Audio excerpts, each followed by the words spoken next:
Hello student, आज के इस वीडियो के अंदर हम डिस्कस करेंगे reflection on the basis of wave theory. अपनी 6 यूनिट रनिंग में थी वेव ऑप्टिक्स, तो नेक्स्ट टॉपिक हमारे पास आता है reflection on the basis of wave theory.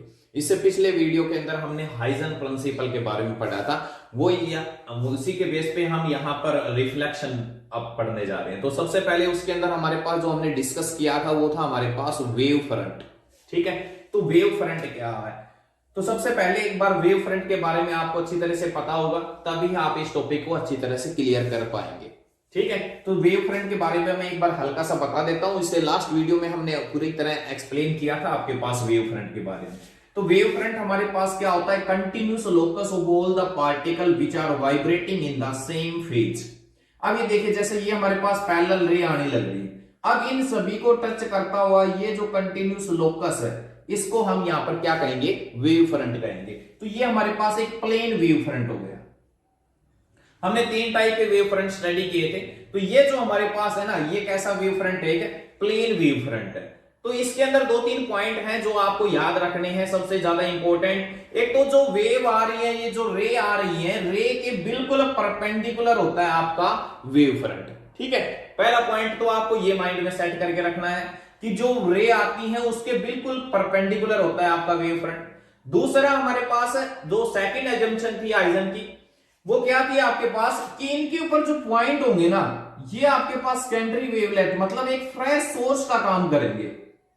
ठीक है, यहां से ये जो पॉइंट हो गए इन्हीं के ऊपर, इस वेव फ्रंट के ऊपर है, ये आपके पास सेकेंडरी वेवलेट कहें या हम ये कहें एक प्रकार से, ये जो है ना, ये आपके फ्रेश सोर्स का काम करेंगे। अब यहां से मान लो आपके पास वेव v वेलोसिटी से ट्रेवल कर रही है, तो t टाइम के अंदर कितनी डिस्टेंस कवर करेगी? वो v इंटू में t।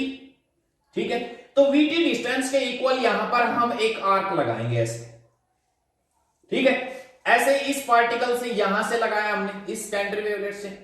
ठीक है, ऐसे इससे लगाया हमने, और इन सभी को टच करता हुआ ये जो वेव फ्रंट बना ना, ये आपका सेकेंडरी वेव फ्रंट होगा। कौन सा होगा? ये सेकेंडरी वेव फ्रंट होगा आपका। ठीक है, तो ये 2 पॉइंट हैं जो आपको इसके अंदर याद रखने हैं, जिनके बेस पे आपने हाइजन प्रिंसिपल पीछे किया था।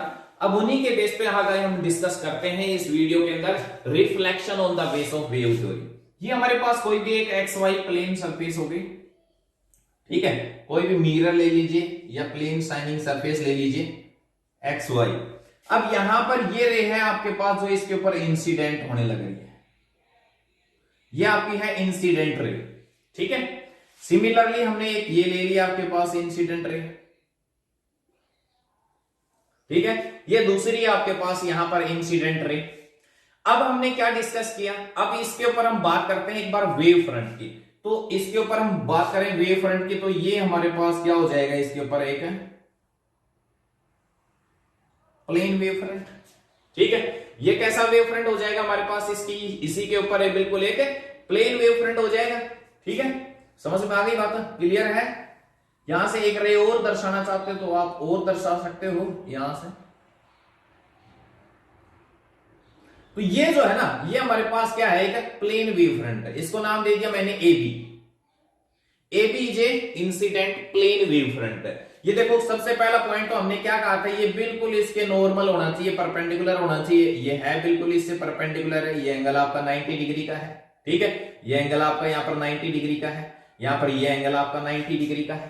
ठीक है, अब एक बार बात करता हूं मैं, ये हमारे पास रे है, ये रे इस सरफेस के ऊपर गिरी, ये इंसिडेंट हुई, ये हमने यहां से एक नॉर्मल ड्रा कर दिया। ठीक है, ये नॉर्मल ड्रा कर दिया, ये एंगल ऑफ इंसिडेंट हो जाएगा हमारे पास आई।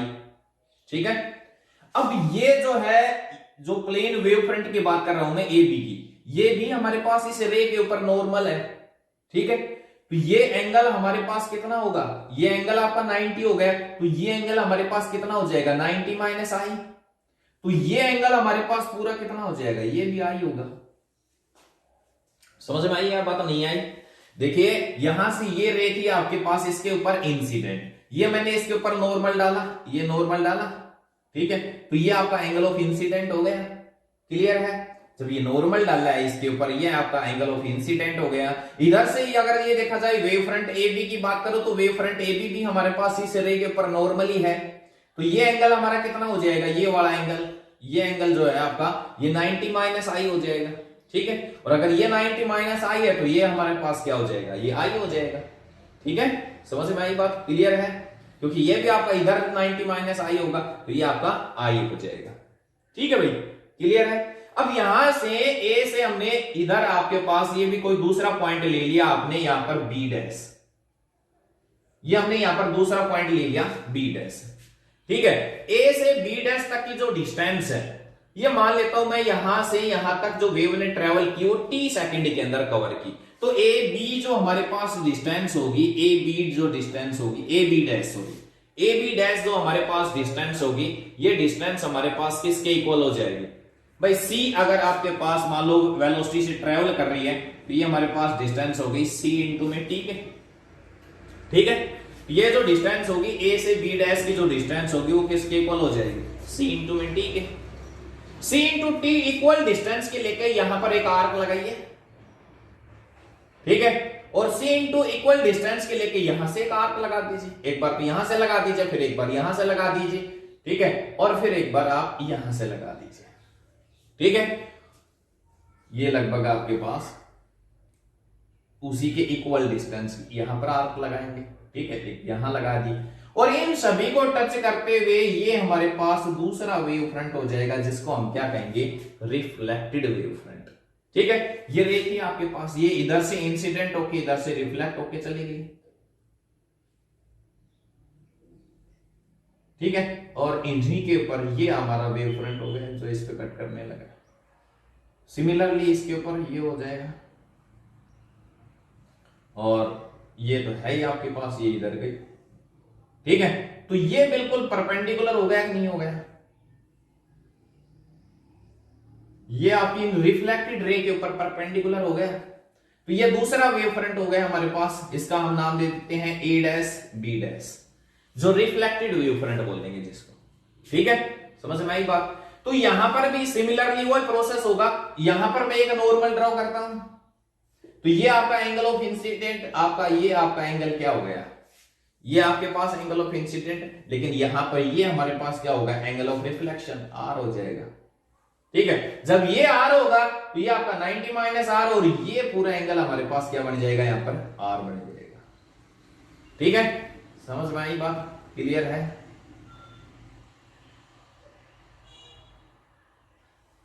ये हमारे पास एंगल क्या हो गया, आर हो गया, जिसको हम बोलेंगे यहां पर रिफ्लेक्टेड वेव फ्रंट। ये आपके पास ए डैश बी डैश हमारे पास, ये तो इंसिडेंट वेव फ्रंट हो गया। और यहां पर ये रे जो आपके पास इधर रिफ्लेक्ट होके चली गई और इनसे ये जो हमने वेव फ्रंट बनाया सेकेंडरी वेव फ्रंट ए डैश बी डैश। ठीक है, ये आपका एंगल ऑफ रिफ्लेक्शन हो गया इस वेव फ्रंट का। तो कह रहा है ए से बी डैश तक की जो डिस्टेंस हुई वो कितने टाइम, टी टाइम में, तो उतना ही टाइम यहां से यहां लग जाएगा। मतलब आपके पास बी टू ए डैश जो डिस्टेंस है वो भी हमारे पास किसके इक्वल हो जाएगी, सी इंटू में टी के। ठीक है, आई बात समझ में, क्लियर है। तो यहां से हमें क्या रिजल्ट मिला, दूसरा ये क्या है हमारे पास, नॉर्मल है। ये भी क्या है, इस रे के ऊपर ये जो रे गई ये इसके ऊपर ये क्या है, ये भी नॉर्मल है। यहां पर ये भी 90 डिग्री का है।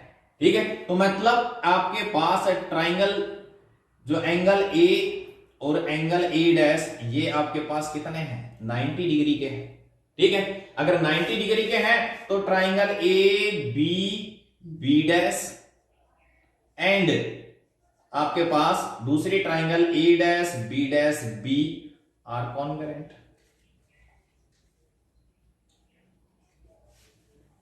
ठीक है, और अगर ये आपके पास कॉन्करेंट ट्राइंगल है तो उस केस में हमारे पास एंगल जो आपके पास आई है इन्हीं ट्राइंगल्स के अंदर, एंगल आई और इसी ट्राइंगल के अंदर एंगल आर, दोनों क्या होंगे, इक्वल होंगे। ठीक है, आगे बात समझ में। और angle i is equal to r, this is the law of reflection. तो ये था आपके पास आज का हमारे पास इसके अंदर हाइजन के अंदर पहला जो प्रूफ था आपके पास, reflection on the basis of wave theory. अब इसी के अंदर मैं सेकंड लेके चल रहा हूं आपके पास रिफ्रैक्शन। ठीक है, ये तो था आपके पास रिफ्लेक्शन, अब हम डिस्कस करेंगे इसके अंदर refraction. Refraction on the basis of wave theory.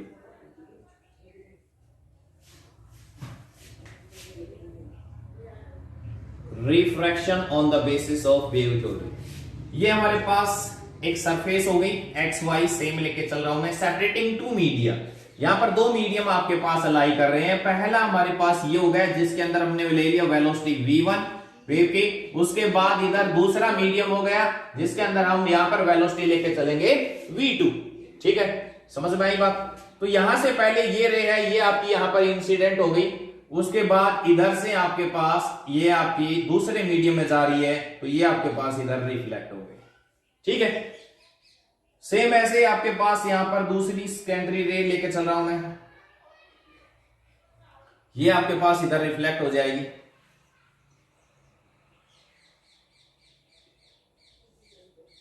इधर से सिमिलरली ये हमने ले ली तीसरी रे।